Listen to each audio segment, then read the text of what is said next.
Hello, ako nga pala si Versiet. Guys, ngayon may bago tayong pag-uusapan and naiisip ko na rin na ganito na rin yung parang magiging future contents natin kapag nag-click to. So, don't forget to like this video kapag nagustuhan ninyo. Okay? So, ngayon guys, pag-uusapan natin is, ayan, nagano tayo. Among Us versus Mobile Legends. Ano yun ba talaga dito sa dalawang to yung talagang napakagat ng game mo? Okay? Talagang swak na swak sa panlasa nyo. Tuturuan ko kayo or tutulungan ko kayo kung paano pumili, okay? So, bago yan, wait lang. Ayun, disclaimer, this video is made just for fun. Okay, just for fun lang to. Pwede yung seryosohin, pero wag naman yung masyadong seryoso na. Alam mo yung mababat-hurt na yung mga Among Us gamers, yung mga Mobile Legends players, mababat-hurt na, ano lang to, for entertainment and for fun purposes. So, kung iti-take nyo seriously, pwede rin naman, pero wag sana mababat-hurt. Okay, next natin ngayon, next slide tayo. Ay, ayaw talaga. Pero yun. So, simulan natin sa Among Us. No, yung pros and cons ng Among Us. So, pros muna tayo. Number 1, can be played without internet. So, kailangan nyo lang dito ng hotspot. Okay, lalong-lalo na pag may mga katropa kayo. Goods na yung may hotspot kayo. Okay, goods na yun. Makalaro na kayo. Number 2, no stress. Okay, wala siyang stress. Walang pressure eh. Walang pressure eh. Hanapin mo lang kung sino yung impostor. Ganyan. Tapos yun na. I mean, madali na siyang madali lang naman yung gameplay niya, hindi naman ganun ka-komplikado. Di ba kailangan naman mabilis na kamay. Okay, kailangan mo lang gawin yung mga task. Actually, mga task, pindot gaming lang naman yan. Pindot gaming lang, so very basic. Number 3 is trash talk is limited. So meaning, limitado na yung pagta-trash talk dito. Although meron pa rin, syempre, lahat naman ng games yung mga trash talker. And kahit na sa mga tropa nyo, syempre. Pero in a good way pa rin naman yung pagta-trash talk dito. Kumbaga biruan lang. Walang personalan na mamatay na yung ganito, yung magkasakit-kasana, ganyan. Sa ibang games na madi-discuss natin, may mga ganun eh.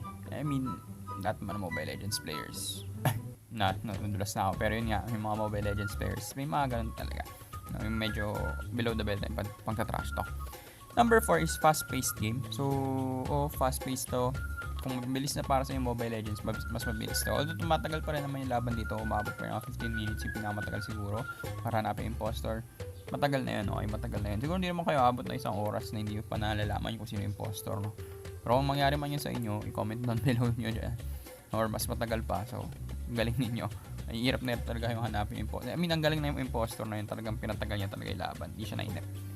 And number 5 is it will not cost you a huge amount of money. Okay, so sad to say, no, na may maraming cheat na kaagad dito sa Among Us, which is kinda good thing but a bad thing para dun sa developer niya kasi dun siya kumikita. Wala naman atang masyadong ads tong Among Us, so ayun, so hindi mo kailangan ng maraming pera para magkaroon ng magandang skin dito. So may mga cheats na available dyan sa YouTube or dito sa YouTube, sa Google, search nyo na lang, pero I don't recommend kasi syempre kawawa naman yung developer nitong game na to. And next natin is doon naman tayo sa cons. So, number 1 is boring if you're not with your friends. Actually, naglaro ko nito online. Sobrang boring niya, to be honest. Sobrang boring niya. Ang tagal niyong maglalabi. Pero, ang bilis niyo lang matatapos. Diba? May mga times na gano'n, nakakalabi niyo pa lang, nagbotohan na kayo agad kasi pumatay na agad yung impostor. So, that is actually very not good, you know. What do you call that? Property, or characteristics ng Among Us. Okay, so boring siya pag di mo kasama yung tropa mo. Kapag nag-solo queue ka sa online, hindi mo mararamdaman yung sino ba yung impostor talaga. Although meron pa rin mysterious feeling sa loob mo, but hindi siya ganun kasapat para alam mo yun, ma-alleviate or ma-excite ka talaga. Number 2 is it teaches you how to lie. So obviously, pag impostor ka, kailangan mo magsinungaling, kailangan mo try to rin yung mga kasama mo, okay? May mapa online yan or mapa local. Next is lying is very abundant. So talagang it teaches you how to lie, syempre, alam yun na. I mean, although walang trash talk, limited yun pa trash talk. Yung pagsisinungaling naman, yung pagpapanggap na hindi ako yung impostor, which is, ano naman, just for fun lang naman siya. But still, it's not a good trait na baka syempre, ma-absorb na talaga. Or alam nyo na baka seryoso ay na isagawa sa buhay. Pero I don't recommend na magsinungaling kayo sa totoong buhay. Siguro dito lang sa game. Just for fun purposes lang. Okay, dito lang sa Among Us. Okay, dito lang sa Among Us. Next natin, number 4. no rank system. So, eventually, baka maging boring na siya. Hindi ko naman sinasabing boring na siya agad. Pero iba pa rin kasi talaga pag may may competitiveness na i-exert sa isang game. Talagang lumalabas dun yung skills. So, wala pa siyang rank system. And I don't know if magkakaroon. Pero malay natin sa magkakaroon daw ng part 2. So, sana may rank system dito na, alam mo yun, magaling kang crewmate, magaling kang impostor. So, may mga rank system siya para mas tumaas yung, alam mo yun, yung level of competitiveness dun sa game and mas enjoy ng mga players. And next is no tournaments so far. So wala pa siyang tournaments as far as I know. And comment down below if meron na. So pero sa tingin ko wala pa nagpapa-tournament kasi paano yung magiging mechanics ng tournament, okay? So paano magiging premyo ng crewmate, paano magiging premyo ng impostor. So parang hindi pa since wala pa nga siyang rank system, parang hindi rin magiging posible yung magkaroon ng tournament dito. Okay, so, talagang for fun purposes na din talaga ito Among Us. No competitivity. No, wala pa siya alam yun, yung drive na magbo-boost na magkakaroon ng coach thingy, mga ganyan. So, next time, syempre doon naman tayo sa Mobile Legends. So, same lang din, pros and cons. So, pros syempre, number 1 na Mobile Legends is may tournament na siya. Okay, so, may tournament, so lumalabas yung competitiveness ng bawat players. So, nagiging creative sila dun sa mismong game. And then, number 2, meron siyang rank system na yun din, parang magkakambal lang din siya ng may tournament. So, mas na-enhance yung skills, mas naging creative, mas na-enhance yung critical thinking, tapos decision making syempre, no? Dahil nga, may mga ganong klase ng system sa game. Number 3, visually pleasing, to be honest. Sobrang visually pleasing ng mga ganitong games. I mean, hindi lang naman Mobile Legends at ng mga tawag doon, MOBA, no, multiplayer online battle arena games. So, sobrang lupit ng mga graphics nila. So, sa graphics din talaga tayo tumitingin minsan. So, kaso mataas nga lang syempre. No, hindi ko nailagay yun. Pero, syempre, depende na rin naman yun sa cellphone. Pero yun nga, visually pleasing itong Mobile Legends. Number 4 is very addictive. So, very addictive siya. Although, yun nga, maraming trash talkers. Still, inahanap-hanap mo yung feeling na manalo eh. Okay? So, ma-addict kasi ang gameplay kapag na-kill ka, kapag nananalo kayo. And number 5, yun na nga yun, may self-satisfaction. Lalo na kapag na-reach mo yung legend rank, mythic rank, mythical glory, okay na kapag naka-savage ka. Syempre, di ba, maniac. Syempre, may pang my day ka, may pang post ka, may pang story ka. And of course, nagte-trending din siya. No? Dun sa Twitter, for example, yung Rafflesia Digi. So, syempre, yung Digi ni Rafflesia, ginawa na siya ng ginawa, and then ayun, kanya-kanya may din na yung mga Digi users or yung kahit yung mga Digi users na tinry lang yung Rafflesia technique or yung Digi technique, no? Okay, doon naman tayo sa cons. Ang cons naman ito, may toxic community, unlike sa Among Us na hindi ganoon ka-toxic. Kasi may mga toxic ilan lang, pero dito may mga, ang dami, sobrang toxic na community. Like, well, natural naman na yun sa lahat ng mga tawag doon ng mga multiplayer online battle arena games. So, talaga may mga toxic talaga na community yan. And of course, kambal nun, may cancer. Okay, may cancer sila. So, hindi man cancer na sakit. I mean, syempre cancer na players na nagpa-practice sa rank, hindi nag-a-adjust. Alam yun na yun, yung mga, yan, kasama na doon, yung mga trash talker, mga mayabang, lahat talaga. Lahat ng mga hindi kaaya-ayang players, may kita mo syempre sa Mobile Legends. And next is, magastos siya. Although visually pleasing, syempre magastos talaga.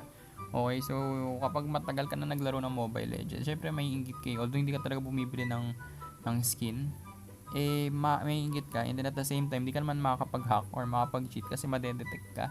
Kapag na-detect ka, mababan ka. No? May possibility na maban ka ng 1,000 years. So imagine mo 1,000 years. So 3,020 ka pa maglalaro ng Mobile Legends kung sakali man na maban ka ng 3 beses or ma-warningan ka ng 3 beses. So magastos siya. Biruin mo isang skin, almost to 80 pesos.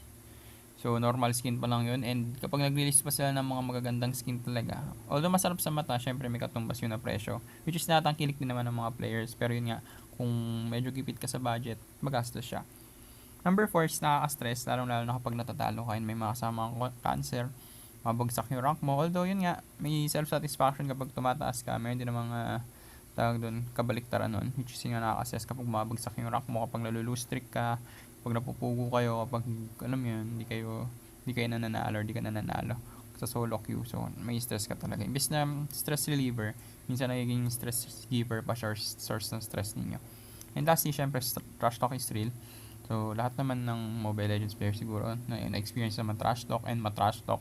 Although ako namin ko, nag-trash talk na rin ako. I mean, syempre, hindi naman maiwasan yun. So, part na syempre ng community talaga yun. Pero syempre, hindi naman dapat yung below the belt talaga na panta-trash talk. Kumbaga sakali lang yung mga taunt, mga taunt ng stickers, mga ganyan, well played. Way na rin yun ng panta-trash talk. Pero yun nga, may pros and cons naman yung panta-trash talk. Pero minsan kasi, medyo below the belt na yung panta-trash talk talaga sa ML community, which is hindi na rin talaga maganda.